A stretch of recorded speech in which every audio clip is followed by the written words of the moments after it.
We often talk about muscle loss after the age of 50 as if it's just a matter of not getting enough protein. And while protein is essential, no one's denying that, it's not the full picture. In fact, this overemphasis on protein has led many people to overlook the deeper biological reasons why muscle actually begins to deteriorate with age. And when we miss the root cause, we chase the wrong solution. Here's what's actually happening beneath the surface. As we age, our bodies go through a slow but steady shift in hormonal balance. Testosterone and growth hormone, two of the most critical drivers for muscle protein synthesis, begin to decline. But it's not just hormones. It's the mitochondria, the energy factories inside our cells, that start to lose efficiency. Think about that. The very engines that power our muscle cells become sluggish, less responsive, and more vulnerable to oxidative stress. When that happens, it doesn't matter how much protein you eat. If your cells can't utilize it effectively, you're not rebuilding anything. This is what many people miss. Muscle loss isn't just a nutritional problem. It's a cellular signaling problem. It's a metabolic communication breakdown. Your muscles are essentially being told, subtly but repeatedly, that regeneration is no longer a priority. And once that message is reinforced by inflammation, by stress, by poor sleep, by micronutrient deficiencies, it becomes the dominant pattern. The body shifts from a growth-oriented state into a preservation mode. And in preservation mode, muscle becomes expendable. That shift, by the way, isn't just physical, it's psychological. Many people in their 50s and beyond start to accept weakness as an inevitable part of aging. They feel their energy drop, and they unconsciously begin to scale back their ambitions. Fewer workouts, less movement, a little more sitting. They stop challenging their body, and with that, the brain reinforces the body's decline, not out of laziness, but because the organism senses this is the new normal. But the truth is, this decline isn't inevitable. It's an adaptive response to chronic signals of dysfunction. And the good news is that we can send different signals. We can shift the narrative. But to do that, we have to stop focusing only on macronutrients like protein and start looking at what the cell actually needs to repair and rebuild. This is where minerals, particularly magnesium, come into play. But before we even go there, it's crucial to understand that if your muscle is deteriorating, it's not because you're eating wrong. It's because your internal wiring, the way your body processes energy, recovers from stress, and handles inflammation, has been disrupted. And that disruption happens silently, over decades. It's subtle, it creeps in. You don't feel it happening until one day you can't recover from a workout the way you used to. Or you notice your strength has plateaued, or worse, regressed, despite doing all the right things. And that's frustrating, right? Because it feels like you're doing what you're supposed to, eating well, maybe even working out, but the progress isn't there. That's when you have to start asking deeper questions. You have to move from a surface-level understanding of muscle growth, just eat more protein, to a systems-level view. What is the quality of my recovery? What's the state of my hormonal and mitochondrial health? Are my cells inflamed or energized? When you frame it this way, the path forward becomes clearer. You realize that muscle loss isn't a punishment of age. It's a signal, a symptom that your biology is out of alignment and alignment can be restored. But it starts with understanding that your muscle health after 50 isn't a simple calorie equation. It's a conversation between your brain, your gut, your hormones, your cells. And like any conversation, the tone matters. You can't just shout more protein and expect everything to fall into place. You have to listen to what your body is asking for, and very often, what it's asking for is energy efficiency, better sleep, less chronic stress, and yes, key minerals that help regulate these functions. When you address those layers, protein becomes effective again. Training starts to work again. You regain not just strength, but vitality. So the next time someone tells you to eat more protein to fight muscle loss, remember, it's not wrong, but it's incomplete. The real path to rebuilding begins by correcting the cellular signals that tell your body how to use that protein in the first place. Shift the signal and the body will follow. Because ultimately your body isn't broken, it's just waiting for the right conditions to rebuild itself. Give it those conditions, and age stops being a barrier. It becomes a platform for mastery. Now that we've reframed the conversation around muscle loss after 50, not just as a protein deficiency, but as a breakdown in cellular signaling, it naturally leads us to ask, what's actually responsible for keeping those cellular signals healthy and efficient? One of the most overlooked yet essential components is magnesium. Magnesium isn't flashy. It doesn't have the same cultural weight as protein powders or pre-workout supplements. You don't see athletes shouting about it on social media, but here's the reality. Magnesium is involved in over 300 biochemical reactions in the human body.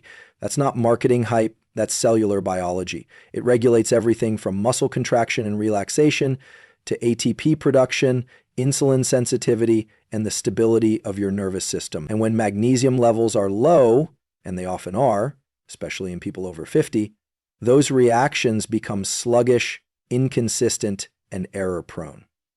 This matters deeply for muscle repair, because rebuilding muscle isn't just about stimulating it with exercise or feeding it with nutrients.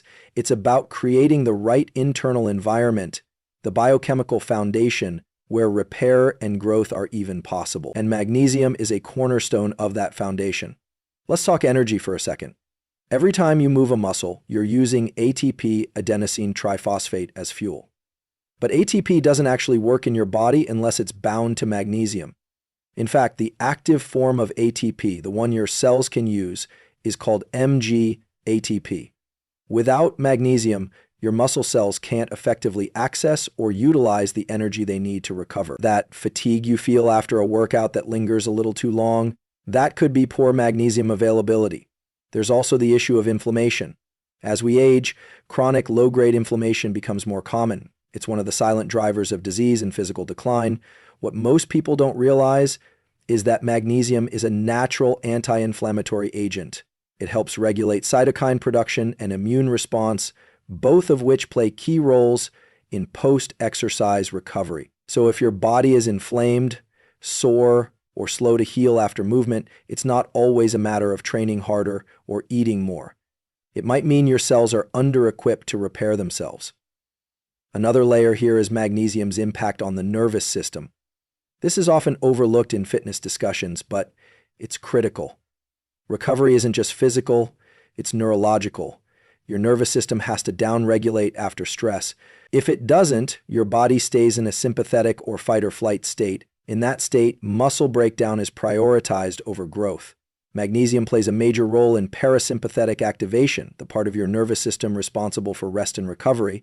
It supports GABA activity, helps lower cortisol, and promotes deep restorative sleep. And sleep, as we know from countless studies, is where the bulk of muscular repair and memory consolidation takes place. Now here's the kicker. Most people over 50 are deficient in magnesium and they don't even know it. Soil depletion, processed foods, chronic stress, medications, all of these strip the body of magnesium or impair its absorption. So even if someone is eating healthy, they may still be undernourished at the cellular level. The symptoms are easy to dismiss: fatigue, restless legs, muscle cramps, irritability, sleep disruption, but they're signals that the system is missing something essential. We also have to consider the psychological side. When people feel fatigued or weak, they often internalize it as personal failure. They blame age. They assume they're just getting old. But what if it's not age? What if it's biochemistry? That shift in perspective is empowering, because while you can't stop time, you can replenish magnesium. You can support your cellular recovery systems, and you can begin to experience strength and energy as something that returns, not something that only fades. The goal here isn't to glorify magnesium as a miracle cure. It's not. But it's a necessary foundation. Without it, everything else becomes inefficient. Your workouts don't land. Your protein doesn't absorb optimally. Your energy stagnates. But when magnesium is present in the right amount and the right form, you start to see your biology respond again. You sleep better, you recover faster, you move with more ease, the body starts to trust itself again, and from that trust, strength is rebuilt. So if you're over 50 and wondering why your efforts aren't paying off, why the recovery is slower, the strength gains smaller, the fatigue more persistent. Don't just add another scoop of protein. Ask a deeper question: what is my body missing at the cellular level? Because sometimes the answer isn't more effort, it's smarter inputs. And magnesium may be the missing piece that makes everything else start working again. Eve established how critical magnesium is, not just as a muscle supplement, but as a cellular regulator. The natural question becomes, how do you actually use it to rebuild muscle effectively after 50? Because it's not as simple as buying a generic supplement and hoping for the best. Like anything that affects your biology at a foundational level, how you take it, when, in what form, and in what context matters just as much as the fact that you take it at all. Let's start with the form. Magnesium comes in many variations: oxide, citrate, glycinate, malate, threonate, and more. Each one has a different function, and more importantly, a different level of bioavailability. Magnesium oxide, for example, is common and cheap, but poorly absorbed. It passes through the gut quickly and doesn't make much of an impact on muscular or neurological health. In contrast, magnesium glycinate is highly absorbable and well tolerated. It has a calming effect on the nervous system, making it particularly effective for muscle recovery and sleep regulation. Magnesium citrate, on the other hand, is useful for relieving muscle cramps and supporting digestion, both of which can indirectly influence muscular repair and nutrient absorption. So choosing the right form isn't about what's trendy, it's about matching the delivery system to the biological need. If your primary concern is muscle rebuilding, then glycinate or malate might be your best bet. If you're also struggling with cognitive fatigue or sleep quality, threonate might offer additional benefits by crossing the blood-brain barrier. The more precise you are with form, the more targeted and effective the outcome becomes. Then there's timing. Your body's magnesium needs fluctuate throughout the day, particularly in response to stress, physical exertion, and circadian rhythm. Taking magnesium at night has been shown to enhance deep sleep, critical for muscle repair, hormone production, and neurological reset. But if you're engaging in resistance training or high physical output during the day, adding a smaller dose post-workout paired with recovery nutrition can help stabilize muscular contractions and reduce delayed onset soreness. Think of it like fueling your system before breakdown occurs. You're reinforcing recovery capacity in real time, not just after the damage is done. But here's a deeper truth that's often missed. Magnesium works best in synergy. It doesn't operate in isolation. For magnesium to be fully effective, it needs cofactors, other nutrients that support its absorption and function. Vitamin D is a prime example. Without sufficient vitamin D, your intestines can't absorb magnesium efficiently. And without magnesium, vitamin D can't activate in its usable form. They depend on each other. It's a biological partnership, not a solo act. The same goes for exercise itself. Magnesium doesn't rebuild muscle on its own. It enables your body to respond to the mechanical signals of resistance training. Without physical stress on the muscle, without tension, load, and challenge, there's no stimulus for growth, no reason for the body to rebuild. So magnesium doesn't replace training, it makes training matter. It helps convert the stress of physical exertion into a signal for adaptation rather than just fatigue.